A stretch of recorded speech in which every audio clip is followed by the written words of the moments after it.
Australia travelled to New Zealand for a 5-match T20 international series, and it always is a good contest between these two Trans-Tasman rivalries. And T20 is, of course, the flavour of the cricket world in these days. Though, however, Test cricket has come into its own, especially this season, as we've seen some fantastic matches being played. Nevertheless, that's a different story. Australia versus New Zealand, like all things, if you look at the cricket records, Australia have been the dominant kind of side between these two. In this rivalry, Australia have been clearly dominant in all formats, in Test cricket, in ODIs, and also in T20. Even in the shortest format, they've won 7 out of 9 games. So, and this rivalry goes back, the T20 rivalry goes back to 2005.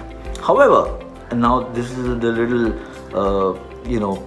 niggling issue for the Australians. They've lost their last two T20 series, in contrast to New Zealand, who've actually had a near perfect domestic home season. They won both the T20Is and the Test against West Indies and Pakistan, and therefore they are in great form. And remember, this is a home series for them. Almost all their major players have been in terrific form. In Australia's case, in this series, they'll be without Steve Smith and David Warner. So that's a big blow to the batting makeup. Yes, they've got other players who, and Australia has got, the pool is wide and some high quality talent is there. But Smith and Warner not being there is obviously an advantage to New Zealand.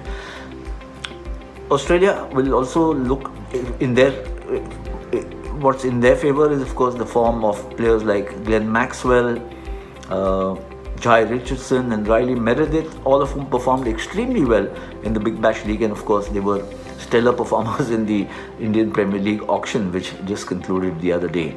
All of them got, they're laughing all the way to the bank, but that's only because they've done well in the BBL, and therefore if this kind of form continues in this series against New Zealand, then Australia will be very well served.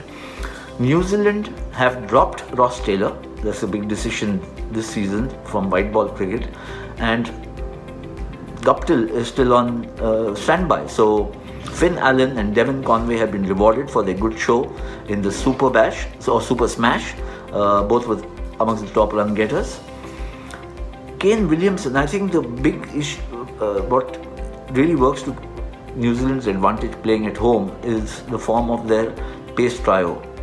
Trent Boult, Tim Southee and Kylie Jamieson, especially the last named, he's emerged as one of the most exciting young all-rounders in the world. Not just bowls well, but also is a big striker of the ball when needed, and he can be flexy, he can be used up the order also. So there's a lot of things going in favour of New Zealand, but as everybody on the cricket circuit knows, you can never take Australia easily.